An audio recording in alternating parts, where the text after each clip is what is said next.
We're starting in 5, 4, 3, 2.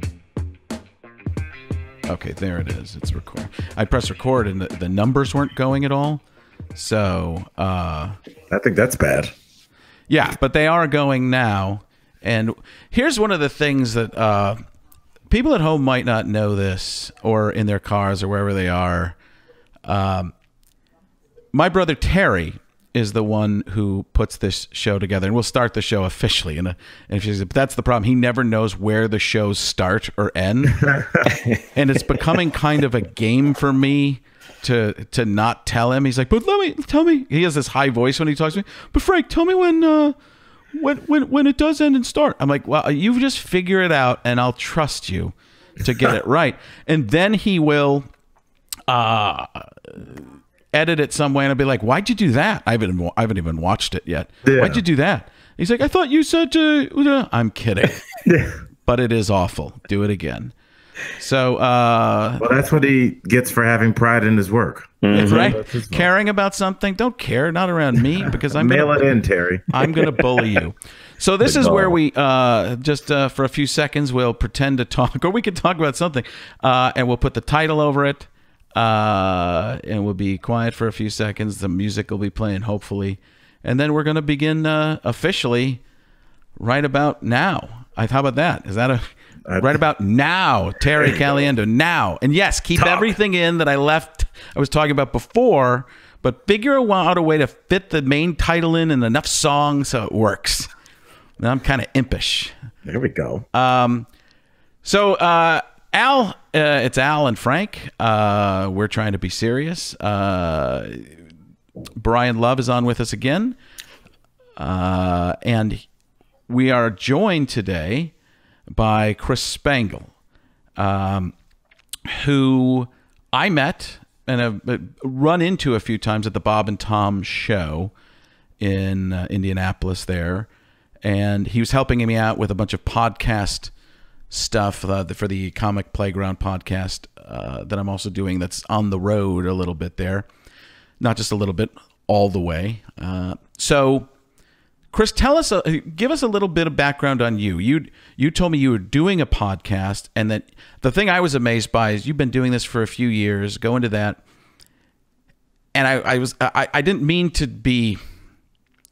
I didn't want to be talking down to you, because I was thinking local guy and all this stuff, and it came off, so I thought it came off terribly by me. But it's like, you probably have a small audience or something like that, and you said you held it together very nicely and didn't get like offended at all. And you're like, oh, I have 10,000 subscribers, and we got to talking. I'm like, and I totally understood why. It's incredible. And so tell everybody a little bit about the name of your podcast, what you do, what you try to accomplish with it, and we'll go from there. I just well, thank you for having me on, and I was amazed that you were talking to me. So I usually don't, right? Right. Yes.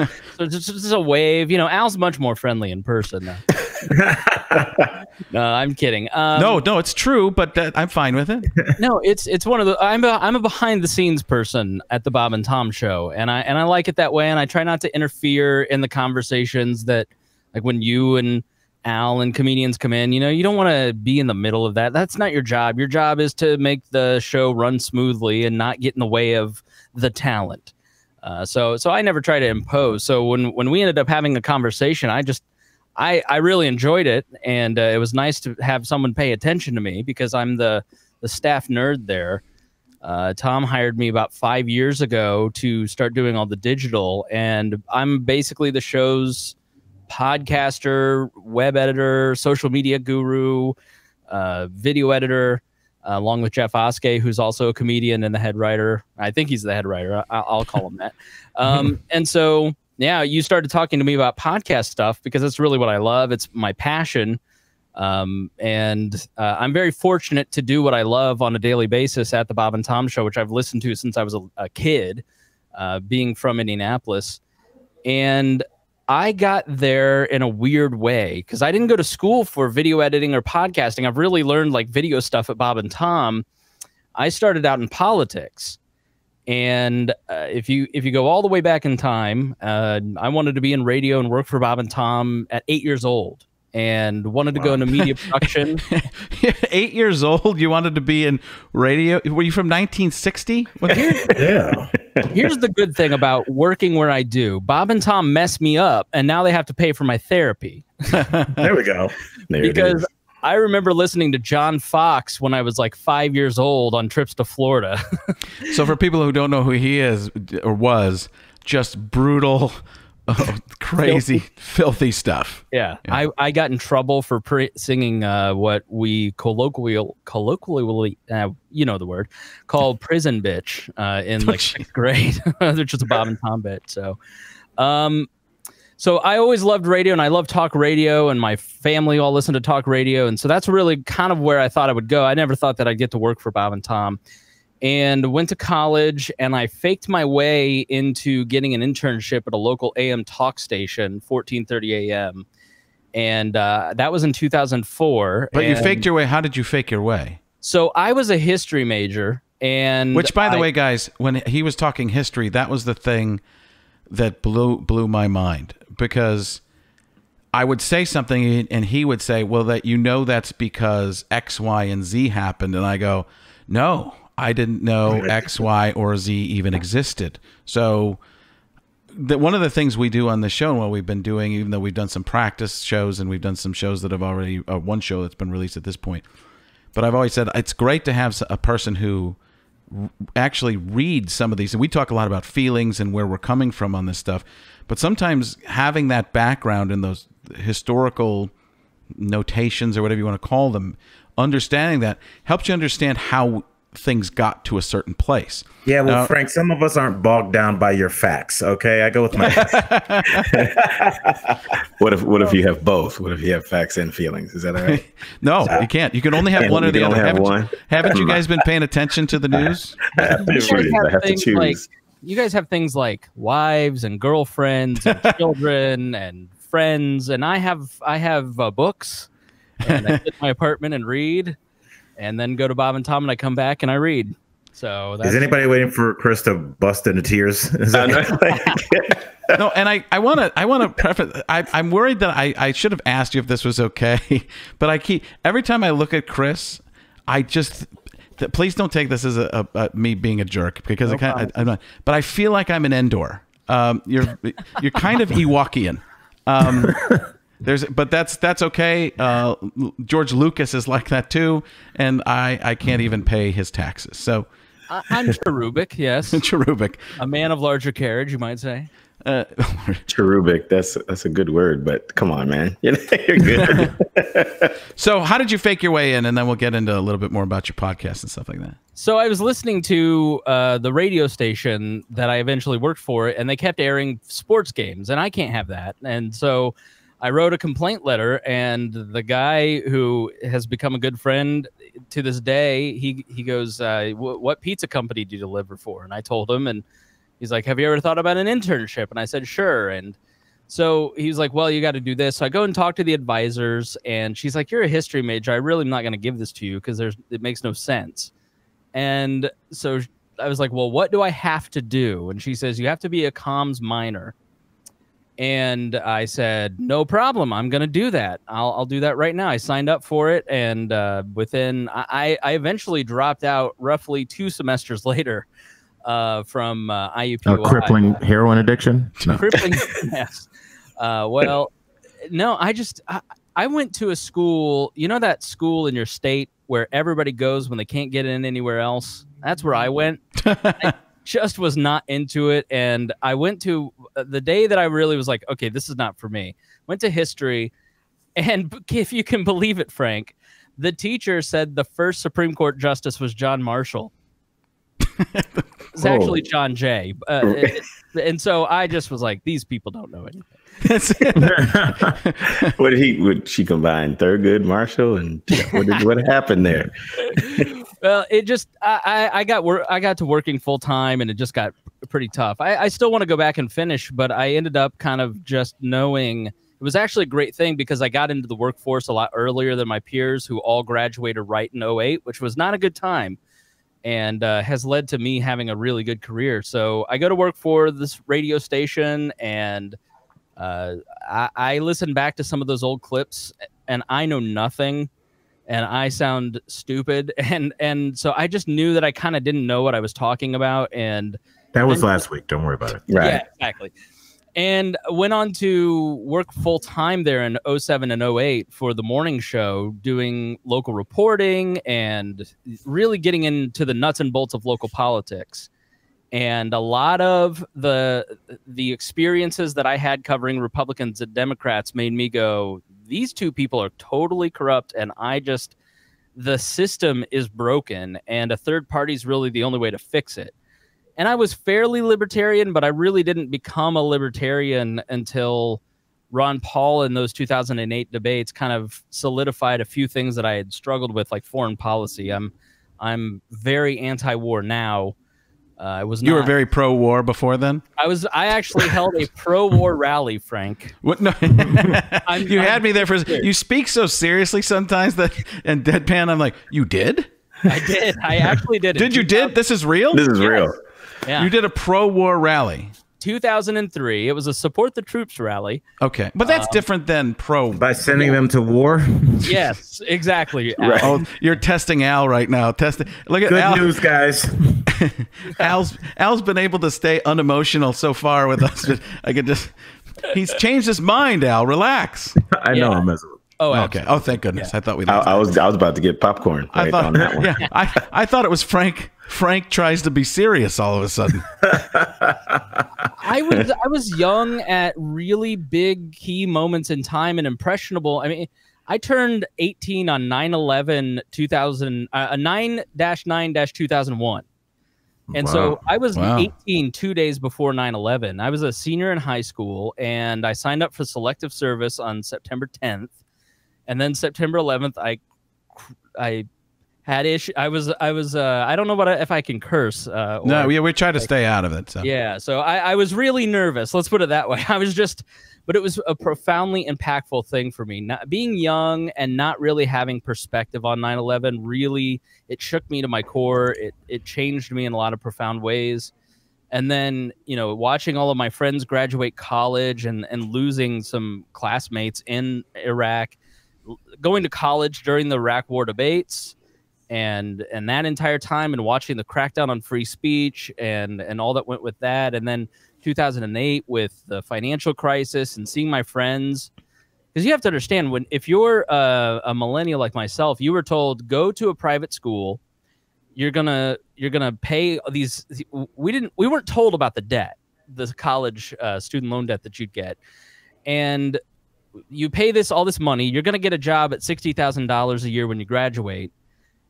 And my friends graduated with hundreds of thousands of dollars in debt, combined. We're all sitting here going, how are we going to pay with this? We can't get jobs. So it was just very an impactful time in the 2000s for me. And I started out, a good Reaganite Republican with every sort of jingoistic hope and dream you can have in your country. And I still love my country, still consider myself a patriot. But I think a lot of the things that were taught in school, I started to go, I don't see this actually being applied. And so that really In terms of what? What is that? What do you mean? I think if you look at the media, for instance, we're told that the medias are guardians of truth. And I think if you look at CNN on a daily basis now, you go, this is an identity group who really is protecting their own class.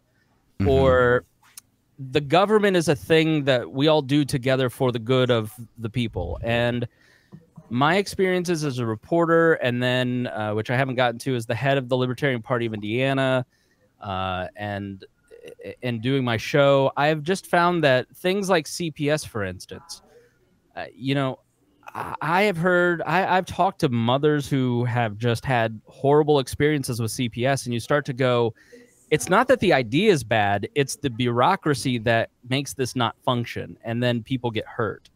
And so I just started out with a lot of, you look at war, for instance. I think I looked at the world in a way where America does a lot of good around the world, and I think we do that, but there also is, we're 18 years into a war, and how long is it going to keep going? At what point do we say enough? Kids who can sign up for the military today were born after 9/11 and have no idea what they're fighting about. And so you have to start going, are we fighting for certain principles, or are we fighting to make sure that we can sell weapons? And so, like, I just have become pretty cynical at 35 years old. And I have seen the government that I thought was like the government that was there to protect us become an instrument for enriching certain groups of people. And so and I don't think it's all bad. I'm certainly not I'm not an anarchist. I'm getting there. Just kidding. I have to say it's not that I'm a libertarian because I'm greedy and I just want to collect all the money for myself. It's that the things that we're doing aren't working, and so we have to start questioning everything and retool it to work. And I think that is really the most foundational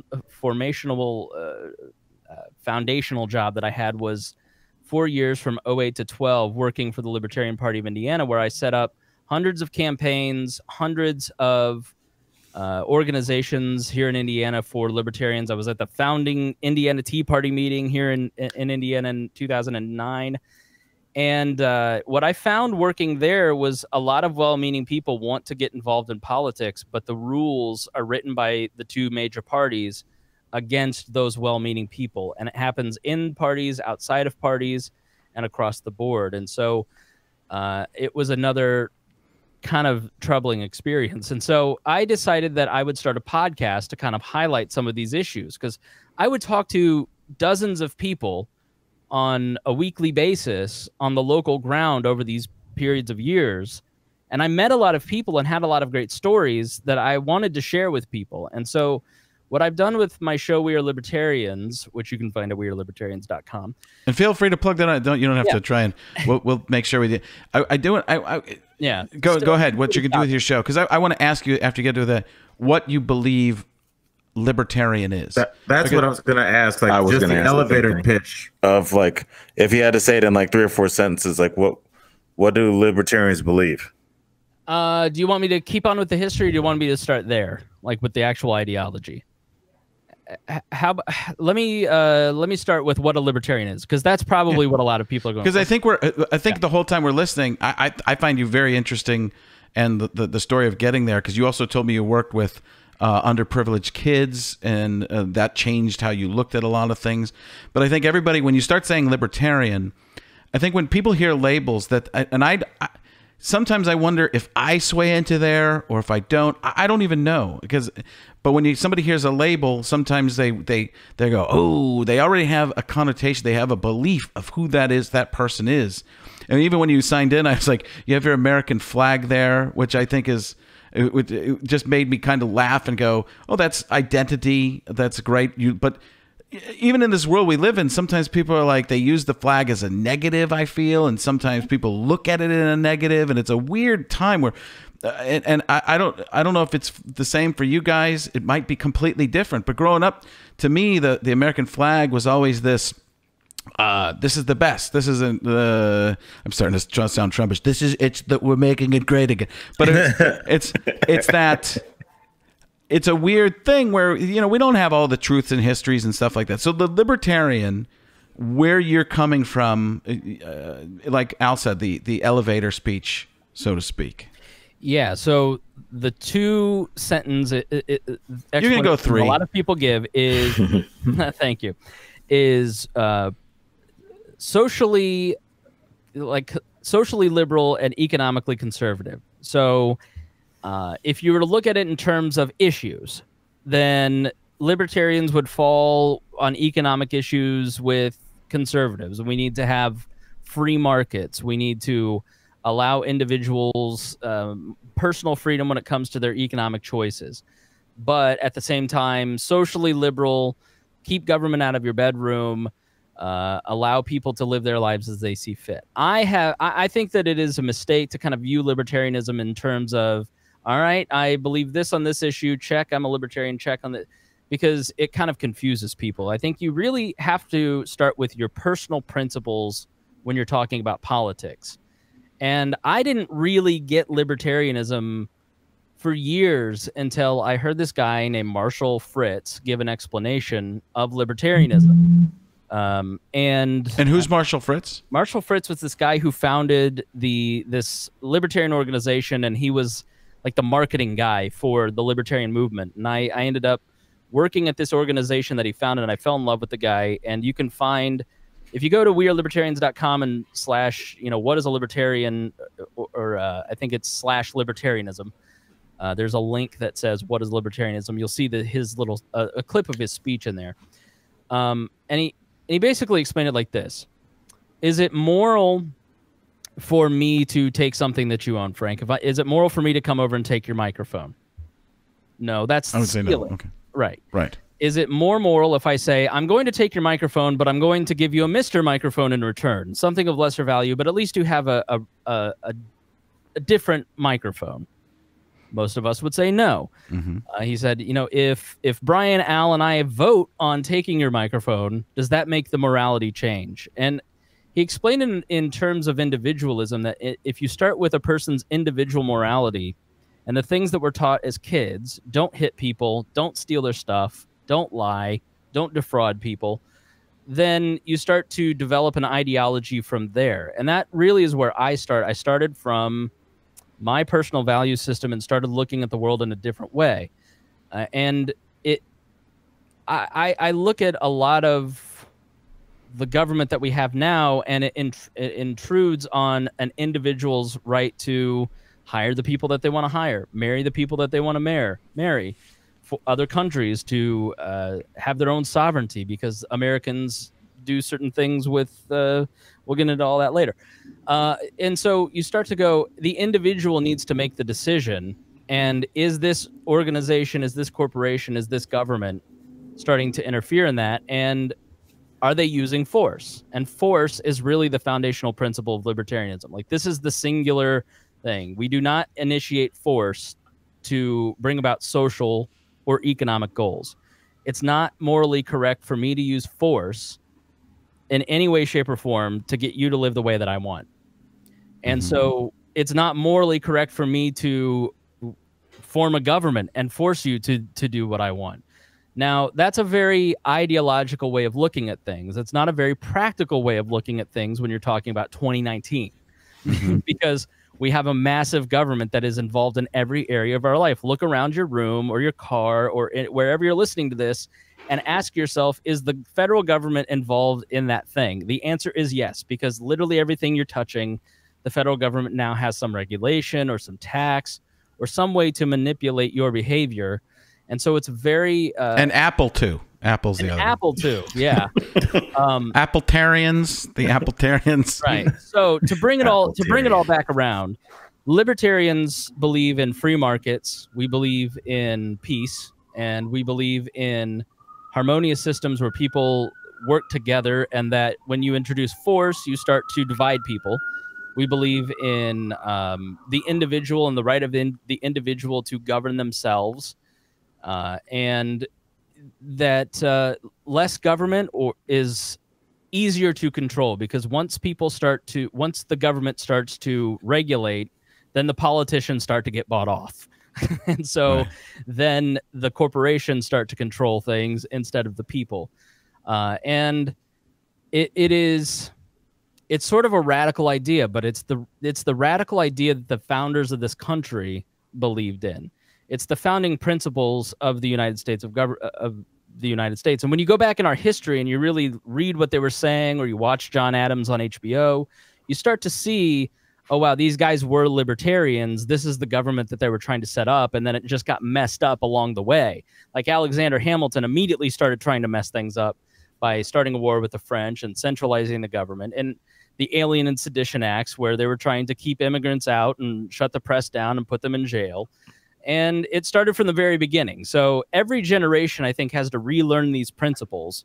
And so even though it seems far-fetched and this will never work and we can't do it in 2019, what I try to do is explain these principles on a weekly basis, on a daily basis at this point, to relearn these ideas so the next generation can start to make better choices than I think my generation has made, Gen X, baby boomers, the greatest generation, have made before us. So So that's I don't know if that made it you more confused or no. I was going to ask the other guy. Oh my gosh, so many good nuggets in what you said. Yeah, man. Yeah, that's what I want to see. How did that definition and where he's coming from on libertarianism hit you guys?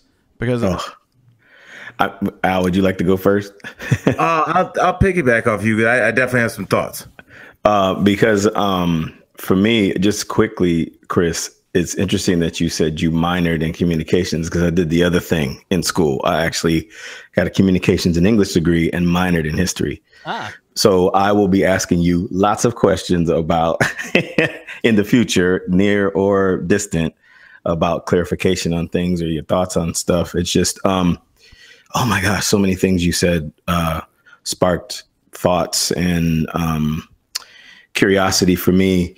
The one thing that I can pick off right off the top of my head was your comments on media. It was interesting to me to hear you explain your realization on how media is portrayed, how the idea that when you were young, it was everything that they said that you heard, you believed to be the truth, the generator of truth, the harborers of truth, or harbingers of truth.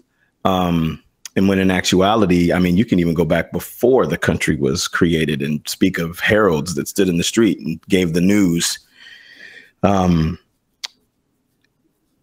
media has always been controlled. So it's always interesting to me. The people who share the media are the ones who have always been in control of the message that's gone out, I guess is a better way to put it. So it's always interesting to me when people realize that you have writers and reporters and analysts who bank their careers on the validity of their stories and the accuracy of their research and the dependability of their sources.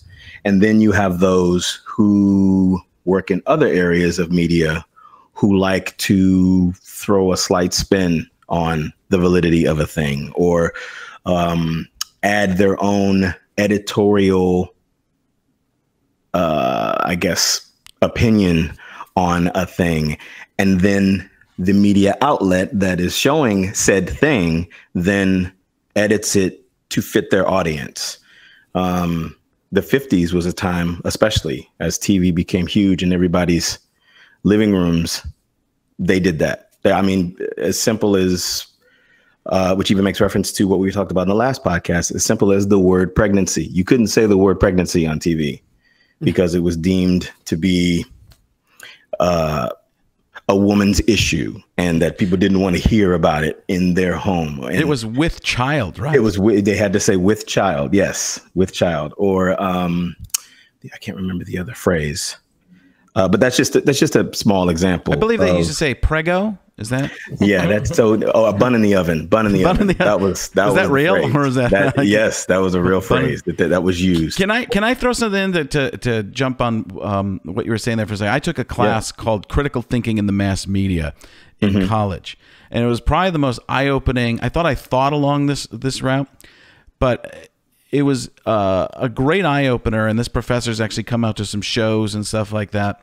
Even in the last couple of years, Greg Hoffman, who always wore a turtleneck and just would talk like this. We never knew what he was saying, but that was the whole class. Like, and he's like, "Hey, folks!" In your class, the turtleneck made him talk like that. Oh, that we thought it was squeezing the air out. So, but his whole thing was every story in the news, any report that's ever been done, has a slant. Because it's through human eyes, a human brain, and then comes out. You can't ever get anything 100% factual because you don't have the backstory and you're coming at it at a certain time in a certain place. So it's going to have a little bit of a slant, and you have to accept that because we're always going to be there as we are human. But what you're saying there is the added slant, the knowing slant, I think. Correct. And that's Correct. okay. So go from there, because that was a big. Let me tell you a piece of my history that kind of ties into that. That really was the first moment when I went, "Oh, this is all rigged," because there were a couple of moments like that. This is the first one though. It was, and it all happened within like a 6-month period. First with the media, and then with the parties.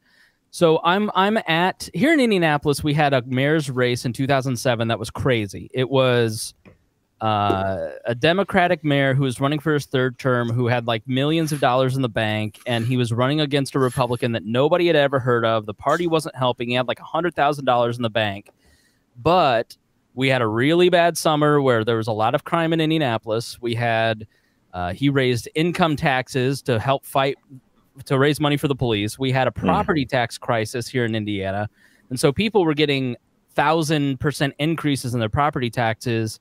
And that was really like, this is where the first tea parties were held on July 4th, 2007, on the governor's lawn. There was a huge tea party and rally, and it wasn't called that yet, but it was a tax revolt.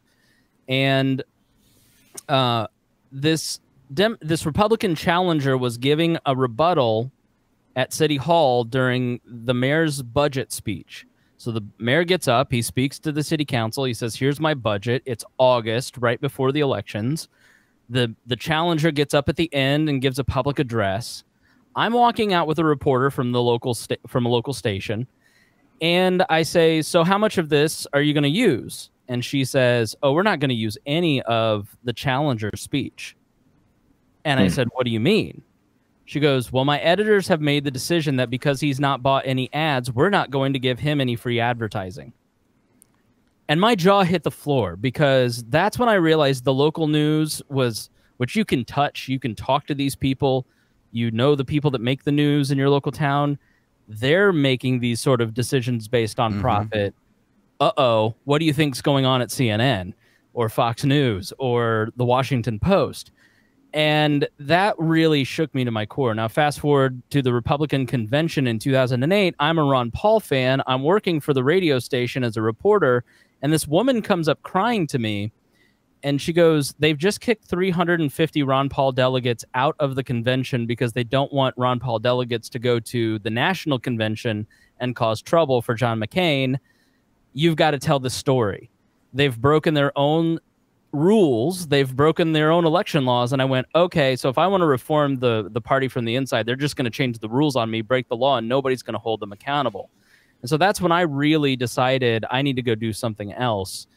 You know, and that's eventually why I wanted to start the podcast, because I see podcasts and social media as the ability to take the power of the media away from the people who are just trying to feed us fluff.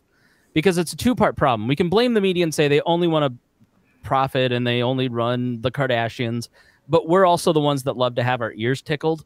We're also the ones that choose the Kardashian stories over the Pentagon missing $3 billion. Let me ask you this, and we all do it through what media, right? Isn't it funny though? The irony of it. This is I don't mean to stop you because it's informative, but I've caught myself doing that and then stopping. Like I'll click on a story and be like, why am I doing this? I really don't. Do I really care about this proposal that's never going to have an effect? I mean, and I get on my wife about this stuff. Like all she cares about is the royal wedding or something. And I'm like, it's not going to affect you in any way, shape, or form. Well, I would make the argument that we all have to have something that we nerd out on. And I feel like your comic books are her royal wedding, is my fantasy football, is, you know, somebody else's weekend fishing trip. Yeah, some kind of like video game tournament. Yeah. I think we all do need to find a way to escape it, and you know, to each other, to the person that's not into it. You think the Kardashian things are ridiculous, but there are people that do their makeup tutorials and then start their own YouTube page and make money, make a profit from it, or genuinely receive joy from it. So I would say that, and I don't want to cut you off, Frank, but Chris, I've been listening to you, and I hear the word rigged a lot, and that's definitely a trigger word for me. I feel like this whenever you start, I think it's a poor way to start any kind of venture where you think that the system is already rigged against you, and that's coming from a black man. You can make the argument that marginalized people can say that the system is rigged against them, and in a lot of cases, you can make a strong case for that being the point. But I worry about approaching anything that I do that way. I would rather it be rigged so that way when I win, I feel even more confident about my abilities. When you say the word rigged, I just wonder, because it seems like you mentioned profit. You mentioned that CNN and Fox News, wants to turn a profit, but I would think that would fly directly in the face of your economic laissez-faire kind of attitude in terms of like everybody can hire who they want and government should step back. If Fox News or CNN does research, market research, finds out who watches their show, 60-year-old white women, 40-year-old black men, and then cater their program to that to sell more Tide and Pizza Hut, why is that egregious to you? Two very fair points, and I will concede the rigged part, because that is just something to me that the system exists as it is, but I don't believe that the system can't be reformed or changed. If I didn't, I wouldn't pay attention to any of this. I wouldn't spend any time doing my podcast. I spend an extra on top of my 40-hour a week job. I spend 20 on that. I wouldn't do that time and waste people's time by doing a podcast. But I didn't think that it could be reformed. I'm sure we'll talk a lot about that. So that is a fair point about that particular word. Can I cut you off for 1 second? Sure. Al, if he had said the media seemed unfair to me, would that have less of a triggering effect on you than him using the word rigged? Because it would me. I wasn't taken back by rigged as much. I could feel a little bit maybe of tension, and it was a word that, no, it's no tension. I just and unfair, I think, I don't even know if that's the right word. And Chris, I don't want you to lose your train of thought, because I'm really interested in what you have to say.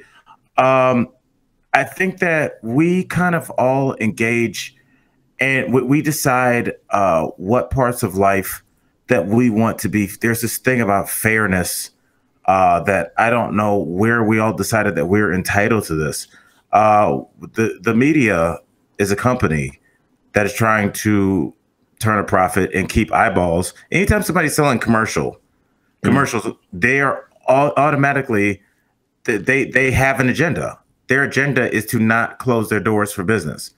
And they're going to do what they need to do to make sure that happens. And I believe it's on all of us. And I believe every man on this podcast right now probably does go to several sources to verify things, because I don't believe things that I hear necessarily, because I understand that people do have an agenda with whatever they do. When somebody comes up to you and says, "Hey, mister, how you doing?" They're about to ask you for something. They want something from you. When you approach a woman and she's on the street, you might want to take her on a date. You might want to ask her where she got that coat because you want to buy one for your wife. But you have an agenda. Every interaction we have with a human being, we do have an agenda. It doesn't have to be a particularly nefarious agenda. But I think the idea that we expect anything other from our media that we would in any other phase of our life, I think is a fool's errand. That was downright libertarian of you, Al. Hey, I'm learning, bro. Like I'm really fascinated. And I mean, Christian and I have known each other for a while, so I didn't know this about you, and I'm really interested. It's amazing, isn't it? Yeah, but that's another thing. I'm learning a lot about libertarianism. Yeah, because we all have, and this is what I love about what we're doing is I've heard the term libertarian so many times in my life. I've wondered. I don't even like to label myself. I think I'd probably fit in there somewhere, but I haven't researched enough to know. But that's what's great about what we're doing is all three of us are learning from somebody who's something. And I bet you that a lot of people listening to this. Hey, what's a libertarian? It's a guy that likes to read books, right? But it's like it's that nerd in Indianapolis. God dang it! I thought I knew what that was. But there's that element of somebody has a connotation to who you are and what you believe 100%. I think a lot of things you're saying are fair, and also the things that Al is bringing up are great points, and it's just such a great back and forth. Okay, so I'm sorry, I think anybody who's willing to take a stand and make a point or have, I think we display little acts of courage every single day in our lives, and speaking up, I think, is something that a lot of people have we've atrophied those muscles of talking about religion and politics because of the phrase "you're not supposed to talk about religion and politics," and I think that's done a disservice to society, because I think we've lost the ability to have these kind of conversations where you start from a place of respect and understanding that everyone in the conversation deserves dignity, and that you're not going to call somebody stupid just because they disagree with you. Al has a completely different set of life experiences than I have, and it doesn't make me superior. It just makes us different, and you start to converse about those differences, and what you find is points of understanding and points of agreement, and that's where we have to start building society and building social norms. I think we have eroded the social norms of the way that our grandparents and our parents grew up. And so now we have to rebuild some of those things again for the internet age. I think Me Too is definitely a big part of that. Like, Me Too, in my mind, is something where we're all going, okay, somebody like R. Kelly, we can't prop this person up. They may have gotten away with it in the old version of society, but in the internet age, you can't behave this way. You have to, and so how do you call that person out and check that behavior and check the behavior of other men while also respecting the fact that he may be innocent, right? So that's what I love about the internet and the internet age, is that you can have these kind of conversations, and we've all become publishers of information, and we all have the ability to start discerning what is valuable information or not.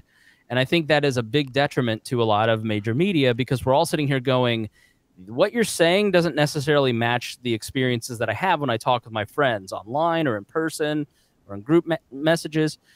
And that's why I find, like, the crackdown on political speech on these social networks to be troubling, or the curtailing of comedians, or any kind of speech. It shouldn't be curtailed, because you should make better speech. You should hear that and then go, well, here's the counterpoint to that. Like, here's what Alex Jones says about lizard people. Here's why he's crazy, right? Like, you got to understand. You have to understand that the lizard people are trying to turn things around. That's what's going to happen here, guys.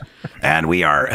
I've been attacked by a lizard human, and the shadow people and the lizard people are mating. And this is a terrible situation where we have shadow lizard people who are fundamentally trying to change us from the inside, because they sneak through a scab or something of that nature and bring it out. And you're not angry enough. Yeah, there's a social norm. Yeah, but here, one thing you said too is differences. Yeah, differences are what make everybody great, right? And in learning to live with everybody who is different, you learn from them, as opposed to shutting down people because they are different. I think that's a great thing. But I'm sorry, I would say to that, Frank, though, we are men of a certain age, and we've been lucky enough. I think I can speak for all of us, to have had very robust lives and very layered lives, where we've had a chance to meet people from different walks of life, etc. I would say, and I think one thing that is a valid point when we talk about the internet and its impact on our society, it's what you have to remember is not the 35-year-old Frank, or the 65-year-old Frank. I took 30 years off, or the 35-year-old Chris Spangle. Brian, you look like you're 18, so I don't know how old you are. 70. He's 73. 45, actually. I'll put it out there. You guys think about yourselves at your lowest, weakest point. Maybe when you were 14, 15 years old, you were kind of disenchanted. Some people, they get into a funk, and different than I think when we grew up, which was in an analog world. Kids growing up in a digital internet age, you find a kid, and that's the way the way that skinheads recruit now, is they find kids they feel like they're loners. They feel like society doesn't want them.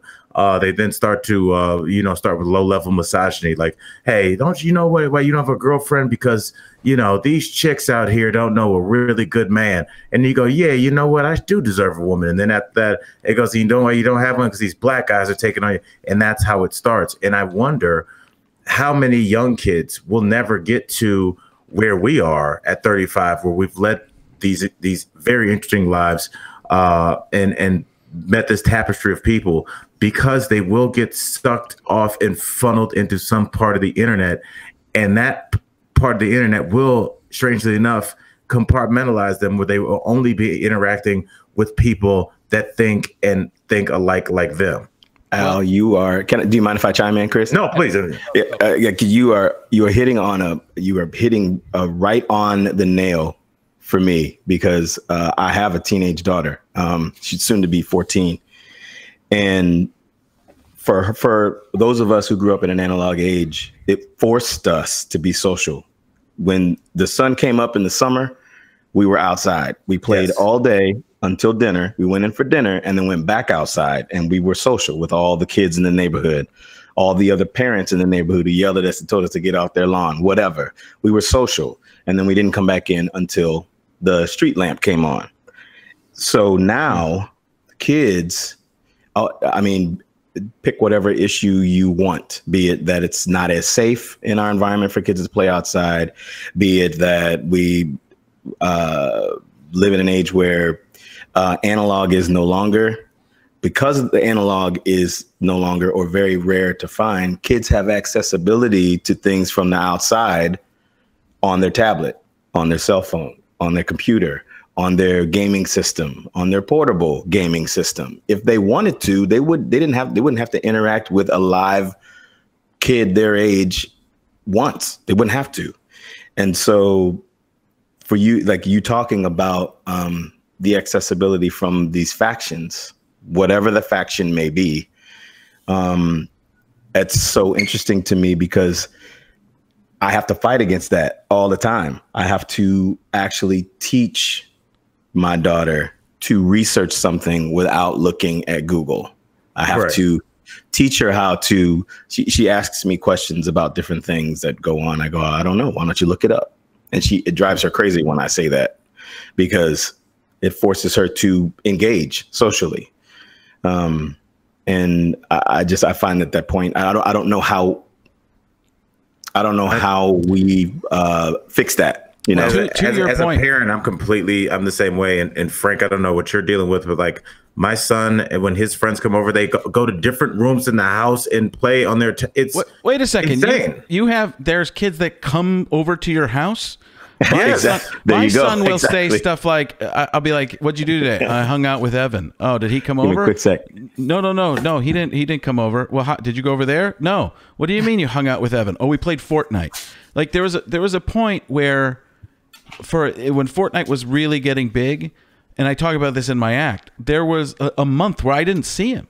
I didn't know where. I was like, and at a certain point, you want to kind of let them grow and do their own thing, but I was letting him do that. Like, you've got to interact some. You have to be part of this. I talk about this in my act too. It's like, I said, he goes, "Hey, Dad, you want to watch me play some basketball?" I'm like, "Absolutely." I went to the driveway. He went to his room. I'm like, "What are you doing?" It's like, "I'm playing Xbox." I'm like, "I don't want to watch you play Xbox. That's not that." Like, it's combined. And this is a smart kid. And it's like, it's combining in his mind that's playing basketball. I'm like, "No, that's somebody who wrote code and you're pressing buttons. That doesn't interest me. I want to be out there, rebound. I want to miss some shots. I want to take some jabs at you and make fun of you a little bit. You make fun of me. We go back and forth." This is a kid, and again, this is stuff I talk about in my acts. I want you to know why it's so incredibly polished. But it's he was playing. He goes in to play Fortnite. I didn't know what it was, and I go in. He can't talk to another human being, or he can now. He's getting better at it because we've started talking about this. But he couldn't talk to another human being. If he would try to talk to somebody, it was like he would look away, like the person had a bad toupee, and then look back at it, kind of thing. But you put that Xbox headset on him, put him in his room, and it's like we will form in a 2x2 formation. This is a code red. This is a code. Like, who are you, the army general from Toy Story? I've never heard you talk to another human being, direct them, do anything. And if these kids aren't looking at somebody directly, they can talk forever. But as soon as you look eye to eye, it gets weird. And that's the opposite of what it's supposed to be, right? Yeah. And so let me pick up and let me kind of answer Al's question from way back about the media and profit and all that stuff and that tension. Please. You know, I just to that point, I was terrified the other day when I met with a group of students who were in high school, and I asked them like, "What do you do for fun on the weekends?" And they said, "Oh, we stay at home and play on our phones." And it's not like us sounding like old guys. It's literally like this is what Gen Z is doing. Like, they're eroding those social skills, and I think there's some very beneficial conversations happening about the role of technology and personal devices in society right now.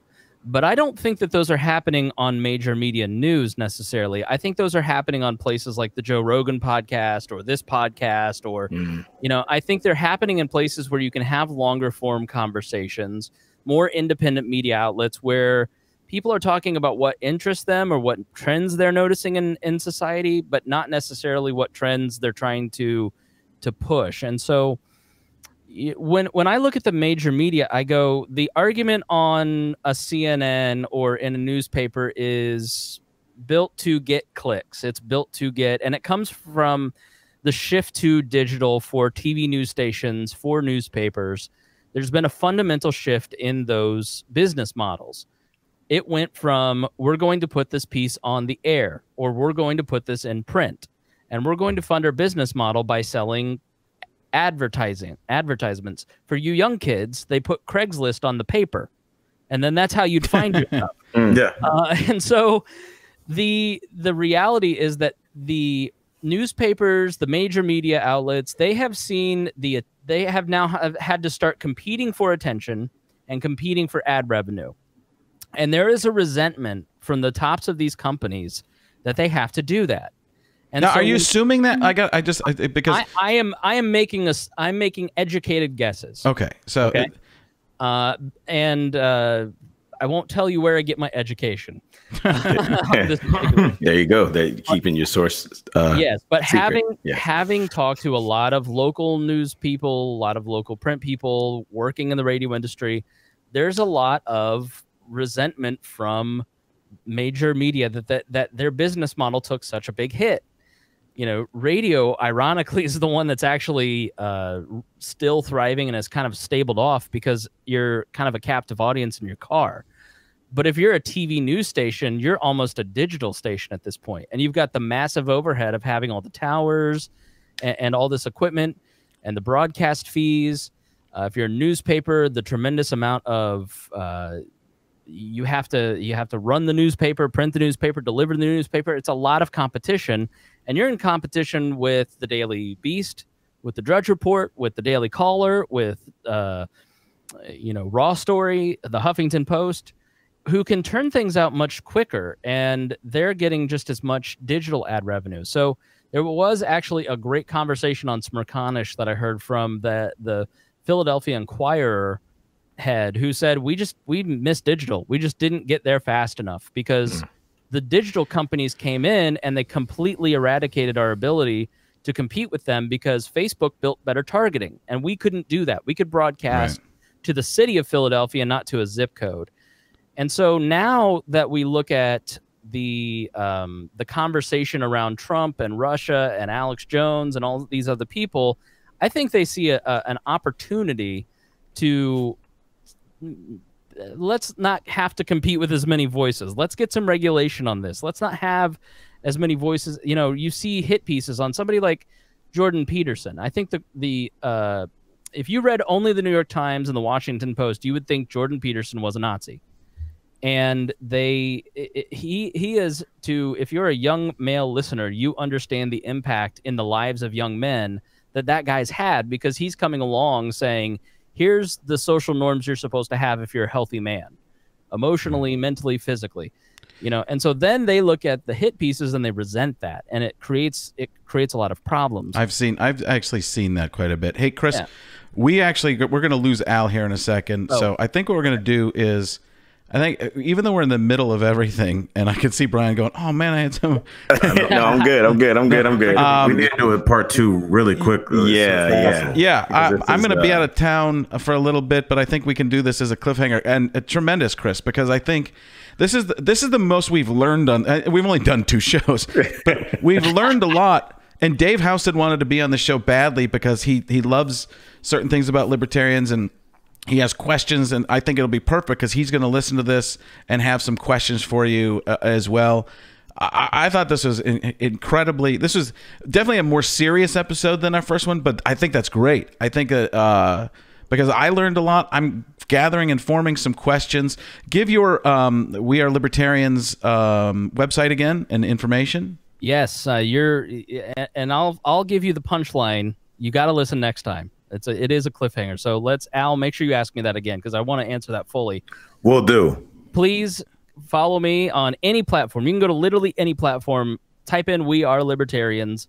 You'll find us. You can follow me on social media. Follow the podcast. wearelibertarians.com. I have us on literally everything. So please listen at your convenience. Great. And all information, we'll put that all on alanfrank.com as well and get it all the information out there. Can I add to the cliffhanger? Yeah, absolutely. Okay, so you as we were speaking earlier, you referenced our president, President Trump, and you said, "Make America great again." It's tremendous. Trivia question. Where did he get that phrase from?